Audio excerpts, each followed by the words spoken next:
नमस्कार बच्चों, आप पढ़ रहे हैं क्लास 6 सब्जेक्ट साइंस का चैप्टर नंबर 6 हमारे चारों ओर के परिवर्तन। कल्पना कीजिए कि यदि आपको अपने चारों ओर किसी भी वस्तु में परिवर्तन करने को या उसको परिवर्तित करने की कोई जादुई शक्ति अचानक से मिल जाए तो क्या ये एक बड़े मज़े की बात नहीं होगी। अब आप ये सोचिए कि वे कौन कौन सी ऐसी वस्तुएं हैं जिन्हें आप बदलना चाहेंगे। वास्तव में हमारे पास कोई जादुई शक्ति नहीं होती, फिर भी हम अपने चारों ओर की बहुत सारी वस्तुओं को बदल सकते हैं। क्या आप कुछ ऐसी वस्तुओं की सूची बना सकते हैं जिसे आप बिना जादू का यूज़ किए आप उन्हें चेंज कर सकें। हमारे चारों ओर हम बहुत से परिवर्तन देखते हैं जो अपने आप होते रहते हैं। खेतों में फसलें समय के अनुसार बदलती हैं। कभी गेहूं की फसल रहती है तो कभी चावल की, कभी मक्का की तो कभी ज्वार या बाजरे की। पत्तियां अपना रंग भी बदलती हैं। पहले पत्तियां हमें लाल दिखाई देती हैं, पीली दिखाई देती है या फिर हरी, और अंत में वो सूख कर पेड़ों से गिर जाती है। कुछ समय के पश्चात उसी पेड़ पर नई पत्तियां पुनः उगने लग जाती हैं। फूल खिलते हैं फिर मुरझा जाते हैं। ऐसे ही परिवर्तन हमारे शरीर में भी होते रहते हैं। नाखून बढ़ते हैं, बाल बढ़ते हैं, हम बढ़ते हैं, हमारी लंबाई बढ़ जाती है, हमारे शरीर का आकार बढ़ जाता है, वज़न भी बढ़ जाता है, यानी कि हम अपने आप में बदलाव महसूस करते हैं। ऐसे ही हमारे चारों ओर हर समय बहुत सारे परिवर्तन होते रहते हैं। क्या कुछ परिवर्तनों को साथ साथ हम समूहों में रख सकते हैं? आइए देखते हैं।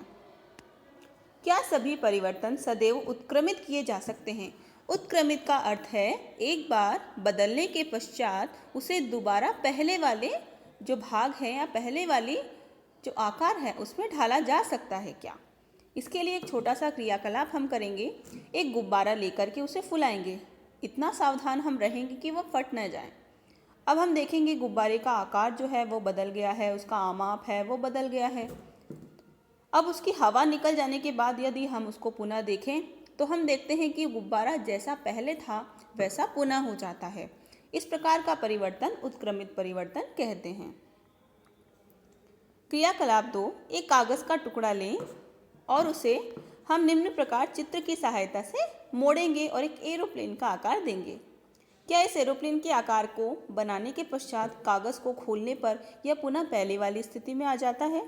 हाँ, इसे हम उत्क्रमित परिवर्तन कह सकते हैं। एक तीसरा प्रयोग है गूंदे हुए आटे की एक लोई बनाना।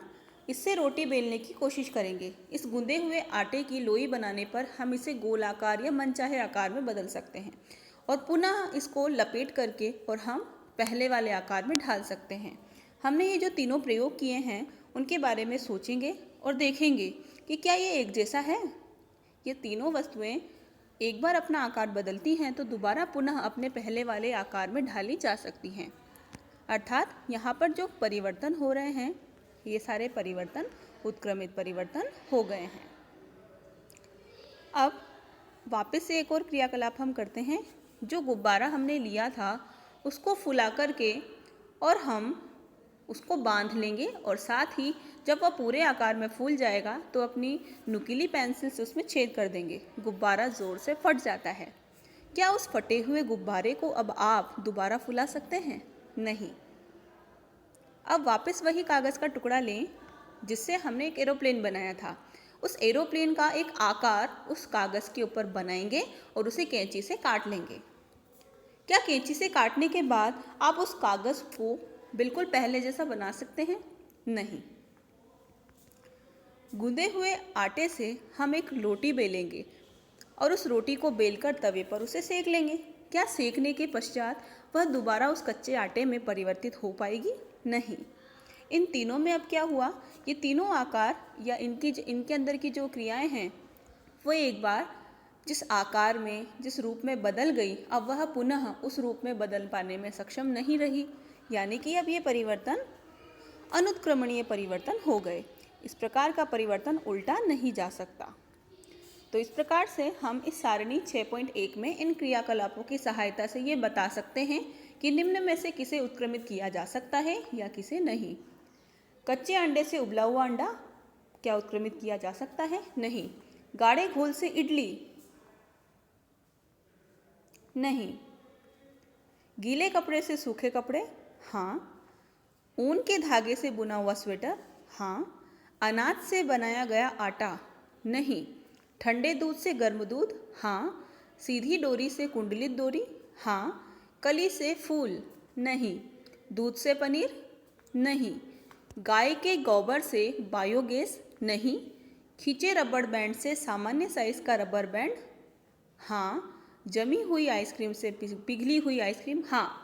हाँ का अर्थ है इन्हें उत्क्रमित किया जा सकता है और नहीं का अर्थ है इन्हें उत्क्रमित नहीं किया जा सकता। इसके पश्चात जो हमारा टॉपिक है, क्या परिवर्तन करने के अन्य तरीके, यह कोर्स में से हटाया जा चुका है और इस लेसन में, इस चैप्टर में फ़िलहाल हमें यहीं तक का जो है अध्याय है वो पढ़ना है। तो इस प्रकार से आपका ये वीडियो इस पूरे पार्ट में कंप्लीट हो गया है और हमें अब इसके संबंधित क्वेश्चन आंसर अपनी कॉपी में करने हैं। धन्यवाद।